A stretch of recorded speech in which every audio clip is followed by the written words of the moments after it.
أعوذ بالله من الشيطان الرجيم. بسم الله الرحمن الرحيم.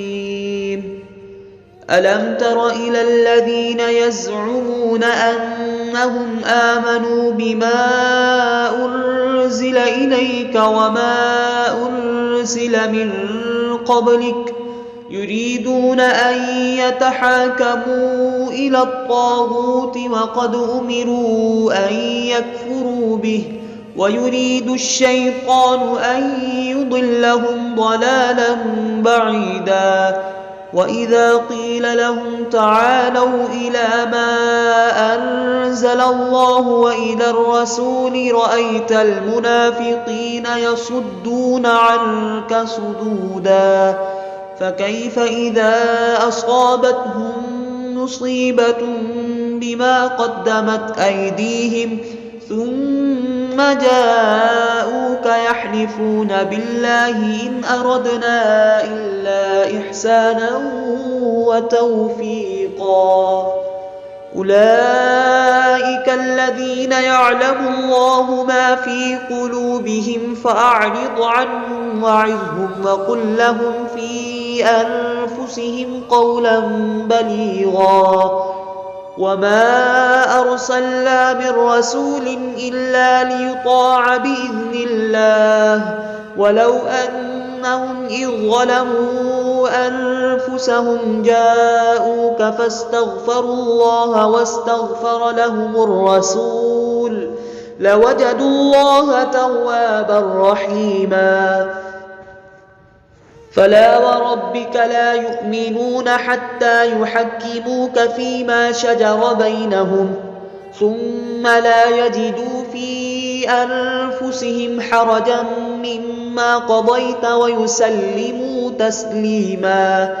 ولو أنا كتبنا عليهم أن اقتلوا أنفسكم أو اخرجوا من دياركم ما فعلوه إلا قليل منهم ولو أنهم فعلوا ما يوعظون به لكان خيرا لهم وأشد تثبيتا.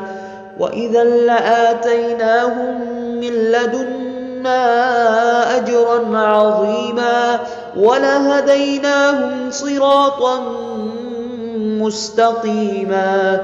ومن يطع الله والرسول فأولئك مع الذين أنعم الله عليهم من النبيين والصديقين والشهداء والصالحين وحسن أولئك رفيقا. ذلك الفضل من الله وكفى بالله عليما. يا أيها الذين آمنوا خذوا حذركم فانفروا ثبات أو انفروا جميعا وإن منكم لمن ليبطئن فإن أصابتكم مصيبة قال قد أنعم الله علي إذ لم أكن معهم شهيدا. ولئن أصابكم فضل من الله ليقولن كأن لم تكن بينكم وبينه مودة يا ليتني كنت معهم فأفوز فوزا عظيما. فليقاتل في سبيل الله الذين يشرون الحياة الدنيا بالآخرة ومن يقاتل في سبيل الله فيقتل أو يغلب فسوف نؤتيه أجرا عظيما. وما لكم لا تقاتلون في سبيل الله والمستضعفين من الرجال والنساء والولدان الذين يقولون ربنا أخرجنا من هذه القرية الظالم أهلها واجعل لنا من لدنك وليا واجعل لنا من لدنك نصيرا. الذين آمنوا يقاتلون في سبيل الله والذين كفروا يقاتلون في سبيل الطاغوت فقاتلوا أولياء الشيطان إن كيد الشيطان كان ضعيفا ألم تر إلى الذين قيل لهم كفوا أيديكم وأقيموا الصلاة وآتوا الزكاة فلما كتب عليهم القتال إذا فريق منهم يخشون الناس كخشية الله أو أشد خشية وقالوا ربنا لم كتبت علينا القتال لولا أخرتنا إلى أجل قريب قل متاع الدنيا قليل والآخرة خير لمن اتقى ولا تظلمون فتيلا أينما تكونوا يدرككم الموت ولو كنتم في بروج مشيدة وإن تصبهم حسنة يقولوا هذه من عند الله وإن تصبهم سيئة يقولوا هذه من عندك قل كل من عند الله فما لهؤلاء القوم لا يكادون يفقهون حديثا ما أصابك من حسنة فمن الله وما أصابك من سيئة فمن نفسك وأرسلناك للناس رسولا وكفى بالله شهيدا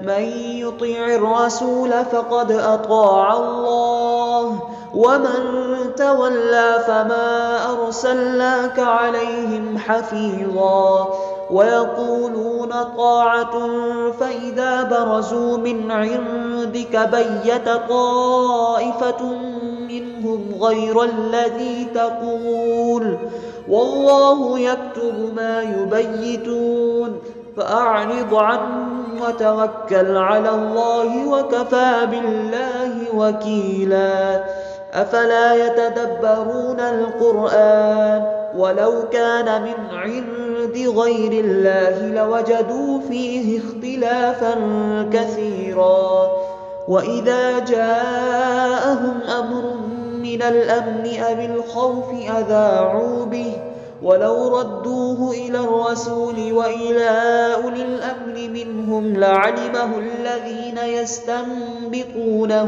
منهم ولولا فضل الله عليكم ورحمته لاتبعتم الشيطان إلا قليلا فقاتل في سبيل الله لا تكلف إلا نفسك وحرض المؤمنين عسى الله أن يكف بأس الذين كفروا والله أشد بأسا وأشد تنكيلا من يشفع شفاعة حسنة يكن له نصيب منها ومن يشفع شفاعة سيئة يكن له كفل منها وكان الله على كل شيء مقيتا وإذا حييتم بتحية فحيوا بأحسن منها أو ردوها إن الله كان على كل شيء حسيبا